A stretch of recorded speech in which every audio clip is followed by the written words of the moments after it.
8:44 യോഹന്നാൻ്റെ സുവിശേഷം 8:44.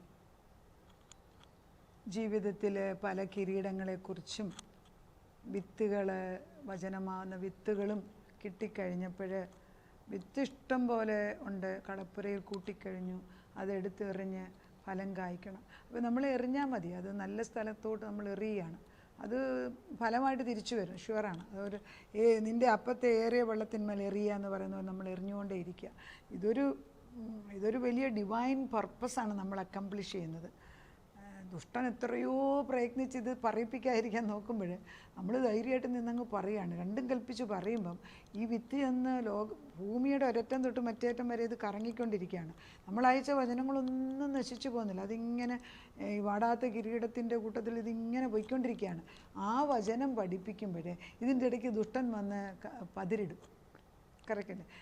കൃഷിക്കാരൻ പറയുന്നു, കൃഷിക്കാരൻ കൃഷിക്ക് വിത്ത് എല്ലാം നല്ല നിലമാക്കി ഉഴുത് വളമിട്ടു വെള്ളമൊഴിച്ചു വിത്ത് വിട്ടേച്ച് പോയി കിടന്നുറങ്ങി. പിറ്റേ ദിവസം എഴുന്നേറ്റ് വന്നപ്പം വിത്തിൻ്റെ കൂടെ കളയും കൂടെ കിളുത്തു വന്നിരിക്കുന്നു. അപ്പം കൃഷിക്കാരൻ ഉടമസ്ഥനോട് ചോദിക്കുന്നു, അയ്യോ നമ്മൾ നല്ല വിത്തല്ലേ ഇട്ടത് എന്ന് ചോദിക്കുന്നു. ഉടനെ യജമാനൻ പറയുന്നത്, അതെ നല്ല വിത്ത് തന്നെ ഇട്ടത്, പക്ഷെ കളയും കിളുത്തു വന്നു. നോക്കിയിട്ടുണ്ടോ? നെല്ല് കൃഷി ചെയ്യുന്നത്, അപ്പോൾ നമുക്ക് തമിഴ്നാട്ടിൽ നെൽകൃഷിയുണ്ട് കുറച്ച് സ്ഥലത്ത്. നെല്ല് കൃഷി ചെയ്യുന്നിടത്തെ കള കണ്ടാൽ നെല്ലിൻ്റെ തന്നെ ഷേപ്പിലുള്ള ഇലയാണ് അതിൻ്റേത്. അത് ഇവിടെയുള്ള പൂച്ചെടികൾ ഓരോന്ന് നടത്തുന്ന പെറ്റൂണിയുടെ അതേ ഇലയുള്ള കാട്ടുചെടി ഉണ്ടാകുന്നതാണ്. നമ്മൾ ഓരോ ചെടി നടുമ്പോൾ അതേ രൂപത്തിലുള്ള പാഴ്ചെടി അതിൻ്റെ അടുക്ക കിളുക്കും. അപ്പോൾ ഞാൻ എപ്പോഴും ശ്രദ്ധിക്കും, അത് തന്നെ ഇമിറ്റേറ്റ് ചെയ്ത് വേറെ ചെടി. അപ്പോൾ ഈ യജമാനോട് പറയുന്നത്, നോക്കിയാൽ നമ്മൾ നല്ല വിത്തല്ലേ ഇട്ടേച്ചു പോയത്, ഇപ്പോഴെങ്ങനെ കള പൊങ്ങി വന്നത്? അപ്പം യജമാനൻ പറയുന്നുണ്ട്, ശരിയാ എനിക്കറിയാം. അപ്പം ദാസൻ ചോദിക്കുന്നു, അന്ന് എൻ്റെ ഇതിൽ കള പറിച്ച് കളയട്ടെ എന്ന്. എന്താ പറഞ്ഞത്? ഇല്ല, കള പറിച്ച് കളയല്ലേ, അവനും കിളുത്തോട്ടെ ഇതിൻ്റെ കൂടെ, പക്ഷേ കൊയ്ത്തെടുക്കുമ്പോൾ കതിരും പതിരും ഞാൻ മാറ്റും. നീതിമാനും ദുഷ്ടനും തമ്മിലുള്ള വ്യത്യാസം അതുവരെ നമുക്കറിയത്തില്ല, പക്ഷേ അവസാനം അറിയും. അതുവരെ വെയിറ്റ് ചെയ്യാനുള്ള കൃപ അല്ലെങ്കിൽ കഴിവ് അല്ലെ ശാന്തത നമുക്കുണ്ടോ എന്ന് ചോദിച്ചാൽ നമുക്ക് സ്വയമേ ഇല്ല. ദൈവത്തോട് ചോദിച്ചു വാങ്ങിക്കാം. അതിന് പറ്റിയൊരു വാക്യമാണ് ഇതൊക്കെ. ഈ ആത്മീയ ഗോളത്തിൽ വചനം കേട്ട് കഴിയുന്ന ഉടനെ അതിൻ്റെ മർമ്മങ്ങൾ അല്ലെങ്കിൽ അതിൻ്റെ സത്യങ്ങൾ പ്രാപിച്ചെടുക്കാൻ നേരത്തെ വിനകൾ വരാൻ സാധ്യതയുണ്ട്, അല്ലെങ്കിൽ സംശയങ്ങൾ. അപ്പോൾ അതുകൂടെ നമ്മൾ അകറ്റി ഇതെന്നെ വലിയ ഹെൽപ്പ് ചെയ്തിട്ടുള്ള ഒരു വാക്യമാണ് യോഹന്നാൻ്റെ സുവിശേഷം 8:44. ഇങ്ങനെ, നിങ്ങൾ പിശാചെന്ന പിതാവിൻ്റെ മക്കൾ നിങ്ങളുടെ പിതാവിൻ്റെ മോഹങ്ങളെ ചെയ്യുവാനും ഇച്ഛിക്കുന്നു. അവൻ, പിശാച്, ആദ്യം മുതൽ കുലപാതകൻ ആയിരുന്നു. അവനിൽ സത്യമില്ലായ്ക കൊണ്ട് സത്യത്തിൽ നിൽക്കുന്നതുമില്ല. അവൻ ഭോഷ്കു പറയുമ്പോൾ സ്വന്തത്തിൽ നിന്ന് എടുത്തു പറയുന്നു. അവൻ ഭോഷ്കു പറയുന്നവനും അതിൻ്റെ അപ്പനുമാകുന്നു. ഞാനോ സത്യം പറയുന്നുകൊണ്ട് നിങ്ങൾ എന്നെ വിശ്വസിക്കുന്നില്ല. നിങ്ങളിൽ ആരെന്നെ പാപത്തിന് ബോധത്തെക്കുറിച്ച് ബോധം വരുത്തും. ഈ കർത്താവ് പറയുന്നത്, ദുഷ്ടൻ നുണയനാണ്, നുണയൻ്റെ പിതാവ്, അവൻ നുണ മാത്രമേ പറയത്തുള്ളൂ. ലോകത്തിൽ ഏതെല്ലാം സാഹചര്യത്തിൽ നമ്മളൊന്ന് ഇറങ്ങി തിരിച്ചു നോക്ക്. നമ്മൾ ആദ്യമേ നല്ല ആഗ്രഹത്തിൽ ഇറങ്ങിത്തിരിക്കും, പക്ഷെ പകുതിക്ക് വെച്ച് നുണയൻ കയറി വരും. നമ്മൾ പ്രാർത്ഥിക്കാൻ ഇറങ്ങി നോക്കും. നമ്മൾ പലരെ അന്വേഷിച്ച്, അപ്പോൾ അവരുടെ ഉപദേശത്തിന് നമ്മൾ അന്വേഷിച്ച് കണ്ടു. ആദ്യം അവർ നല്ല ആത്മാവിലായിരിക്കും, കുറച്ച് കഴിയുമ്പോൾ അവർ ജഡം കയറും. പിന്നെ അവസാനം നമ്മൾ അവരറിഞ്ഞോണ്ടല്ല ഇത്, ബിക്കോസ് ഈ നുണയം കയറി വരും. അതിൽ നമ്മളെ ഡീവിയേറ്റ് ചെയ്ത് നമുക്ക് ഇന്ന് ഞാൻ കൊല എടുക്കേണ്ടത്, ഇന്ന് ഞാൻ അതിൻ്റെ ഫലം അനുഭവിക്കും, ഇന്നലെ വന്ന് കള്ളൻ അത് വെട്ടിക്കൊണ്ടുപോയി. അതാണ് പല വിശ്വാസികളുടെയും ജീവിതത്തിൽ. പ്രാർത്ഥിക്കാൻ അറിയാം, പ്രാർത്ഥിച്ചെടുക്കാൻ അറിയാം, പക്ഷേ അനുഭവിക്കാൻ അറിഞ്ഞുകൂടാ. അതൊരു വലിയ സങ്കടമായ അവസ്ഥയാണ്. അതുകൊണ്ട് ദൈവത്തിൻ്റെ ആത്മാവ് നമ്മളോട് പറയുന്നത് ദുഷ്ടനെക്കുറിച്ച്, നിങ്ങൾ പിശാചിൻ്റെ മക്കളാണ്. അവൻ ആദ്യം മുതൽ, ഇന്നല്ല, ആദ്യം മുതൽ കുലപാതകനായിരുന്നു. അവനിൽ സത്യമില്ലായകൊണ്ട് സത്യത്തിൽ നിൽക്കുന്നില്ല. എന്നിട്ട് സത്യം ചെയ്യുന്ന ദൈവത്തിന് യേശുവിനെ കണ്ട് കുറ്റം പറയിപ്പിക്കുക. എല്ലാ പ്രവൃത്തിയിലും യേശുവിൻ്റെതിൽ യേശു എന്തെല്ലാം ഭൂമിയിൽ ചെയ്തിട്ടുണ്ടോ അതിനെല്ലാം അവിടെയുള്ള ഫാരിസീസും അവിടെയുള്ള സാദൂക്യവും അവിടെയുള്ള പുരോഹിതന്മാരും കർത്താവിന് കുറ്റം ആരോപിച്ചു. അതുകൊണ്ട് സഹിക്കാമേ. അത് കർത്താവിനോടൊരു ചോദ്യം ചോദിക്കുന്നതിന് ഉത്തരമാണിത് പറയുന്നത്. യേശു ഇവിടെ പറയുന്നുണ്ട്, 8:36 പറയുന്നുണ്ട്, പുത്രൻ നിങ്ങൾക്ക് സ്വാതന്ത്ര്യം വരുത്തിയാൽ നിങ്ങൾ സാക്ഷാൽ സ്വതന്ത്രൻ. നിങ്ങൾ അബ്രഹാമിൻ്റെ സന്തതിയെന്ന് ഞാൻ അറിയുന്നു, എങ്കിലും എൻ്റെ വചനത്തിന് നിങ്ങളിൽ ഇടം ഇല്ലായ്കൊണ്ട് നിങ്ങൾ എന്നെ കൊല്ലുവാൻ നോക്കുന്നു.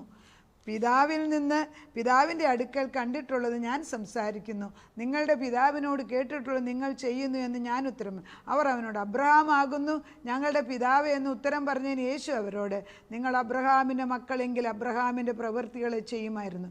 എന്നാൽ ദൈവത്തോട് കേട്ടിട്ടുള്ള സത്യം നിങ്ങളോട് സംസാരിച്ചിരിക്കുന്ന മനുഷ്യനായി എന്നെ നിങ്ങൾ കൊല്ലുവാൻ നോക്കുന്നു. അങ്ങനെ അബ്രഹാം ചെയ്തില്ലല്ലോ, നിങ്ങളുടെ പിതാവിൻ്റെ പ്രവൃത്തികൾ നിങ്ങൾ ചെയ്യുന്നു എന്ന് പറഞ്ഞു. അവർ അവനോട്, ഞങ്ങൾ പരസംഗത്താൽ ജനിച്ചവരല്ല, ഞങ്ങൾക്കൊരു പിതാവേ ഉള്ളൂ, ദൈവം തന്നെ എന്ന് പറഞ്ഞു. യേശു അപ്പോഴാണ് ഉത്തരം പറഞ്ഞത്. അപ്പം അബ്രഹാമിൻ്റെ സന്തതിയാന്ന് പറയുന്നത് കൊണ്ടാകുന്നില്ല ദൈവത്തെ സത്യമറിയണം. സത്യം അറിയാമെന്ന് പറയുന്നത് നമുക്ക് എങ്ങനെ ഇത് നിർവചിക്കുക എന്ന് വെച്ചാൽ, സത്യം ആരാന്ന് പിലാത്തോസിന് മുമ്പ് ഇരിക്കുന്ന സത്യം എന്തേന്ന് ചോദിക്കും, ഞാൻ തന്നെ സത്യം.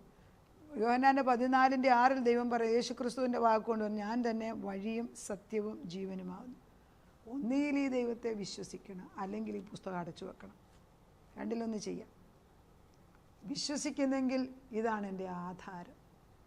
ഇത് ആധാരമെങ്കിൽ ഇതിലുള്ളത് ഞാൻ വായിച്ചു മനസ്സിലാക്കും. നമുക്കൊക്കെ ആധാരങ്ങളുണ്ട്. വീടിനുണ്ട് ആധാരം, സ്ഥലത്തിന് ആധാരമുണ്ട്. അതവിടെ ഇരിക്കും, നമ്മൾ ആവശ്യം വരുമ്പോഴെടുത്ത് നോക്കത്തുള്ളൂ, അല്ലെ വക്കീലിനെ കൊണ്ട് വായിപ്പിക്കും. പക്ഷെ അങ്ങനത്തെ ആധാരമല്ല ഇത് ദിനം പ്രതി വായിച്ച് നമ്മുടെ ബുദ്ധിമണ്ഡലത്തിൽ കയറ്റേണ്ടതാണ്. ഇതനുസരിച്ചാണ് നമ്മുടെ ദിനം പ്രതി ഉള്ള പ്രവൃത്തി നീങ്ങേണ്ടത്. അത് ദൈവത്തിന് അറിയാം ആരാണ് വായിക്കുക. പിന്നെ അറിയും തോറും കൂടുതൽ പരീക്ഷണം വരും. കാരണം നമ്മൾ പടി കയറുമല്ലേ, പടി കയറും തോറും നമ്മൾ വിചാരിക്കും വിശ്വാസി ആയിക്കഴിഞ്ഞുകൊണ്ട് ജീവിതം എളുപ്പം. ഓരോ പടി കയറുന്നതും യുദ്ധം ശക്തി കൂടുതലാണ്. അതായത് യുദ്ധശക്തി കൂടുതലാന്ന് പറയുമ്പോൾ കഴിഞ്ഞ ദിവസം ഇതിനെക്കുറിച്ച് ചിന്തിച്ചപ്പോൾ, ദൈവത്തോട് കൂടുതലെടുക്കുമ്പോൾ യുദ്ധം കൂടുതലാന്ന് പറയുന്നതിന്, യുദ്ധത്തിന് മുമ്പിലോട്ട് വരുന്നവനല്ലേ അപ്പുറത്തുള്ളവൻ്റെ തോക്ക് നേരിടേണ്ടി വരും. അല്ല പുറകെ നിൽക്കുന്നവൻ രക്ഷപ്പെടും, തണലില്ല. പക്ഷെ നമ്മൾ മുമ്പോട്ട് കയറുന്തോറും വായുമണ്ഡലത്തിൽ അന്ധകാര ശക്തി, ഈ സെക്കൻഡ് ഹെവനിൽ, രണ്ടാം സ്വർഗത്തിൽ അവൻ ആധിപത്യം എടുത്തുകൊണ്ട് തന്നെയാണ് ഇപ്പോഴും നിൽക്കുന്നത്. ഈ ആധിപത്യത്തെ തടച്ചു മാറ്റാൻ തക്കവണ്ണം വചനത്തിൻ്റെ ശക്തിയാകുന്ന സത്യത്തിൻ്റെ ആത്മാവിൻ്റെ പ്രവർത്തനം നടക്കുന്നില്ലെങ്കിൽ നമ്മുടെ പ്രാർത്ഥന പകുതിക്ക് വെച്ച് എന്നിച്ചിട്ടോ ഒന്ന് താഴോട്ട് തിരിച്ചു വരും. ഞാനത് അനുഭവത്തിൽ കണ്ടിട്ടുണ്ട്. ഞാൻ നന്നൂർ എന്ന് പറഞ്ഞ സ്ഥലത്ത്, വള്ളംകുളത്തിനടുത്ത് നന്നൂർ എന്ന സ്ഥലത്ത് താമസിക്കും. അവിടെ ചുറ്റുപാടും വയലാണ്. നമ്മൾ ദൈവത്തോട് ചോദിച്ചിട്ട് തന്നെ വെള്ളത്തിൻ്റെ ഒരു സ്ഥലം. അവിടെ നിന്ന് പ്രാർത്ഥിക്കുമ്പോൾ ഞാൻ നോട്ട് ചെയ്യുന്ന ഒരു സത്യമാണ്, ചുറ്റുപാട് ആരും ദൈവത്തെ അറിയുന്നവരല്ല.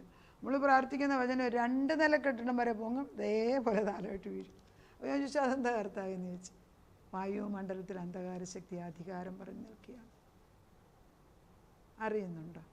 ടെറിറ്റോറിയൽ ജൂറിസ്ട്രിക്ഷൻ എന്താണെന്നറിയാം. ഞാൻ ലോ പഠിച്ച വ്യക്തിയായതുകൊണ്ടായിരിക്കും ഈ ജൂറിസ്ട്രിക്ഷൻ എന്നൊക്കെ പറയുന്ന പദവും ഉപയോഗിക്കും. അതിൻ്റെ അർത്ഥം സ്ഥലങ്ങളുടെ അധികാരം ഏറ്റെടുക്കുക. ഒരു ചർച്ച് എടുക്കുക, എക്സാമ്പിൾ. ആ ചർച്ചിലെ മുൻപിൽ നിൽക്കുന്ന പുരോഹിതൻ്റെയും അവരുടെ കൂടെ നിൽക്കുന്ന ശുശ്രൂഷക്കാരെ ആശ്രയിച്ചിരിക്കും അന്നത്തെ ആ ശുശ്രൂഷയുടെ മഹത്വം. നമ്മളൊരു സഭായോഗം നടത്തുക, പബ്ലിക് മീറ്റിംഗ് നടത്തുക, കണ്ടിട്ടുണ്ടോ? ഞങ്ങളുടെ ആലിസ് പ്ലാസ തിരുവല്ലയിലെ സ്ഥാനത്ത് നമ്മുടെ കോടിയാട്ട് കുഞ്ഞെന്ന് പറഞ്ഞ ഒരാൾ ഉപവാസ പ്രാർത്ഥന നടത്തും. 50 ദിവസം നമ്മുടെ റൂം എടുത്ത് അവർ താമസിച്ച് ഉപവസിച്ച് പ്രാർത്ഥിച്ചു കഴിഞ്ഞിട്ടാണ് തിരുവല്ല സ്റ്റേഡിയത്തിൽ അവർ പ്രാർത്ഥന നടത്തിയത്. അന്ന് അതിശയങ്ങൾ നടക്കുന്നത് നമ്മൾ കണ്ടു, ഒരു പടം കൊണ്ട് കാണിക്കുകയും ചെയ്തു. എന്താ? ഉപവാസ പ്രാർത്ഥന. പുറകിൽ വേലി കെട്ടി. ഞാനിവിടെ ഈ കഴിഞ്ഞ വർഷത്തിന് മുമ്പിൽ അവിടെ ഈ സ്റ്റേഡിയത്തിൽ പ്രാർത്ഥന നമ്മൾ നടക്കാൻ പോകുമ്പം രാവിലെ കുറേ പാസ്റ്റേഴ്സ് ഒന്നിച്ച് വെള്ള വസ്ത്രം എടുത്ത് വന്ന് സ്റ്റേഡിയത്തിന് ചുറ്റും നടക്കുന്നതാണ്. എന്താ നടക്കുന്ന കാരണം? ശുദ്ധീകരിക്കുക. യോശുവയെ കൊണ്ട് 6 പ്രാവശ്യം എറിഹോ മതിൽ നടപ്പിച്ചു. എന്താ? ടെറിറ്റോറിയൽ ജൂറിസ്ട്രിക്ഷൻ എടുക്കുക. വീടിനെക്കുറിച്ച്, സ്വന്തം ഭവനത്തിൻ്റെ അധികാരം നമ്മൾ എടുക്കണം. ഒക്കുന്നോന്ന് ചോദിച്ചാൽ ഇതൊക്കെ സത്യങ്ങൾ ഞാൻ ഈ പെർഫെക്റ്റ് ആയിട്ടുള്ള അബ്സല്യൂട്ട് ട്രൂത്ത് വിളിച്ചു പറയുക. എല്ലാം ഞാൻ പ്രാപിച്ചെന്ന് ചോദിച്ചാൽ I have not, I am just learning. പക്ഷേ ഈ പഠിക്കും തോറും ഈ ദൈവസ്നേഹത്തിൻ്റെ ആഴം ഞാൻ അറിയുന്നുണ്ട്. എൻ്റെ ഈ വലിയ അറിവ് പഠിത്തം കൊണ്ടോ അല്ലെ കർത്താവിൻ്റെ അടുത്തിരിക്കുന്നതുകൊണ്ടോ ഒന്നും അല്ല. കൃപയാണ് അത്യന്തം ആവശ്യമെന്ന് എനിക്ക് മനസ്സിലാകുന്നുണ്ട്. പക്ഷെ കൂടെ ഇരുന്നില്ലെങ്കിൽ ഞാൻ താഴെ വീണുപോകും. കാരണം അതുപോലെ അടുത്ത് പരിചയമുള്ളവരെ കാണാതിരിക്കുമ്പം അതിൻ്റെ ചൂട് കുറയും, അത്രയേ ഉള്ളൂ. ചൂട് കുറയുമ്പോൾ നമ്മുടെ തേജസ് കുറയും. ദൈവത്തോട് അടുത്ത് വരണം. ഈ നുണയൻ എല്ലായിടത്തും കയറി വരും, കള്ളപ്പിശാച്. യേശുവിനെ കൊല്ലാൻ നോക്കിയില്ലേ? സത്യം അറിയുമ്പോൾ സത്യം സത്യം എങ്ങനെ? സത്യത്തിൻ്റെ പൂർണ്ണത ആരാ? യേശുവാണ്. ആ ദൈവം നമ്മുടെ മുമ്പിൽ നിൽക്കുക. ഈ വചനം എടുത്ത് ഉപയോഗിക്കണം. യോഹന്നാൻ 8:44 അയച്ചു പ്രാർത്ഥിച്ചിട്ട് ദുഷ്ടൻ്റെ നുണകളെ വെട്ടി മാറ്റി തരണമേ നമുക്ക് പ്രാർത്ഥിക്കാം. തലമുറകളെല്ലാം നശിച്ചു പോകുന്നു. ആരേലും അറിഞ്ഞുകൊണ്ട് കുഴിയിൽ വീഴുമെന്ന് ഞാൻ വിചാരിക്കുന്നില്ല. പലപ്പോഴും ഡിസെപ്ഷൻ അല്ലെങ്കിൽ കളിപ്പീര് പറ്റിയിട്ടാണ് പലരും കടബാധ്യതയിൽ ചെല്ലുന്നത്, ബാങ്കിന് ലോൺ എടുത്തിട്ട് തീരാൻ വയ്യാത്തത്, സൂയിസൈഡ് ചെയ്യുന്നത്, ബിസിനസ് ചെയ്യുന്നത്, വേണ്ടാത്ത കൂട്ടുകെട്ട്, സ്ഥലങ്ങൾ കള്ളത്തരത്തിൽ. ഈ ബാംഗ്ലൂരിലൊക്കെ ചെന്നാൽ സ്ഥലങ്ങൾ, ഒരാളുടെ സ്ഥലം എത്ര പേർക്കാണ് വിൽക്കുന്നതെന്ന്. ഇപ്പോൾ അതിന് കാത്താതെന്നും പറഞ്ഞൊരു പരിപാടി അവരുണ്ടാക്കുന്നുണ്ട്. കാരണം ഒരു സ്ഥലം പലർക്കാകാതിരിക്കാൻ വേണ്ടി ഒരു സ്ഥലം പലർക്ക് വിറ്റ് കാശുണ്ടാക്കും. അങ്ങനെ അസത്യം നടക്കുന്ന ഒരു ലോകത്തിലാണ് നമ്മൾ ജീവിക്കുന്നത്. നമ്മുടെ അടുത്ത തലമുറകൾക്ക് വേണ്ടി നമ്മൾ വേലിയെട്ടി പ്രാർത്ഥിക്കാം. ദൈവം പ്രാർത്ഥന കേൾക്കാതിരിക്കത്തില്ല. തലമുറകൾ എവിടെയാണെങ്കിലും കൊണ്ടുവരുന്ന ദൈവം ഈ കള്ളൻ നുണയം പിശാചിനെ അടിച്ചു മാറ്റി ജീവൻ്റെ ആത്മാവിനെ കൊണ്ട് നിറയ്ക്കാൻ ജയജീവിതം നടത്താൻ കർത്താവരെ അനുഗ്രഹിക്കട്ടെ. നാഥ, യോഹന്നാൻ്റെ സുവിശേഷം 8:44 നീ വ്യക്തമായിട്ട് പറയുന്നു, മനുഷ്യർ ദൈവത്തിൻ്റെ വചനത്തിൽ നടക്കുന്നു എന്ന് പറയുന്നു എങ്കിലും അവരെ പിശാചിനടിമ. അവരുടെ പിതാവ് പിശാചാണെന്നാണ് യേശു പറഞ്ഞത്. അവർക്ക് സത്യം എന്തെന്ന് പോലും അറിയത്തില്ല. അവരെ ആദ്യം മുതലേ നുണയനായിരുന്നെന്ന്. നുണയൻ്റെ അപ്പന് അവൻ പിശാച. അങ്ങനെ അപ്പച്ചൻ വ്യക്തമായിട്ട് എഴുതിയിട്ടിരിക്കുന്നു. അവൻ്റെ പക്ഷത്തേക്ക് ഞങ്ങളെയും ഞങ്ങളുടെ തലമുറകളെയും വിടരുത്. ഒരു വെഡ്ജ്, ഒരു വലിയ വിടവുണ്ടാക്കി അവിടോട്ട് കുരിശിറക്കി വെക്കണം. മേലിൽ ഇതുവരെ എന്നൊരു സമുദ്രത്തിന് അതിര് വരച്ച ദൈവത്തിൻ്റെ വചനം കൊണ്ട് ഞങ്ങൾ പോകുന്ന വഴിയിൽ ഒരു വര വരച്ച് ഒരു മതിൽ കെട്ടി അപ്പുറത്ത് പോകാതിരിക്കാൻ തക്കണം സൂക്ഷിക്കണമേ എന്ന് ഞങ്ങൾ പ്രാർത്ഥിക്കുന്നു. അവരറിഞ്ഞോ അറിയാതെ കുഴി വീഴുന്നുണ്ട് കർത്താവേ. ഞങ്ങളും ഒത്തിരി വീണവരാണ്. ഇനിയും വീഴ്ത്തരുതേ എന്ന് പ്രാർത്ഥിക്കുന്നു. താൻ്റെ പരിശുദ്ധാത്മാ ഞങ്ങളെ ഉയർത്തി നിർത്താൻ തൻ്റെ ശാശ്വത ഭുജത്തിനകത്ത് ഞങ്ങളെ സൂക്ഷിക്കുന്നതിന് നിൻ്റെ മഹത്വം അറിയണമെങ്കിൽ ഞങ്ങളുടെ ബലഹീനത മനസ്സിലാക്കണം. സ്വയമേ ഒരു നന്മയില്ല എന്ന് മനസ്സിലാക്കുമ്പോൾ പൂർണ്ണമായിട്ട് നിന്നിൽ ആശ്രയിക്കാൻ പഠിപ്പിക്കുന്നതിന് നന്ദി. സത്യം എന്തെന്ന് മനസ്സിലാക്കണമെങ്കിലും വിനയം വേണം. അല്പനേരം നിൻ്റെ കാൽപ്പാതിരിക്കും. പലപ്പോഴും നിൻ്റെ രൂപത്തിൽ ദുഷ്ടനും കയറി വരുന്നുണ്ട് കർത്താവ്. വീണ്ടും ചോദിക്കും യേശു തന്നെയാണോ എന്ന് ചോദിക്കുമ്പോൾ അല്ല. രണ്ടാമത് വീണ്ടും തീക്ഷ്ണമായിട്ട് ചോദിക്കുമ്പോഴാണ് മനസ്സിലാകുന്നത് യേശു അല്ല എന്ന്. യേശുവിൻ്റെ രൂപം എടുത്ത് ദുഷ്ടനും വരുന്നുണ്ട്.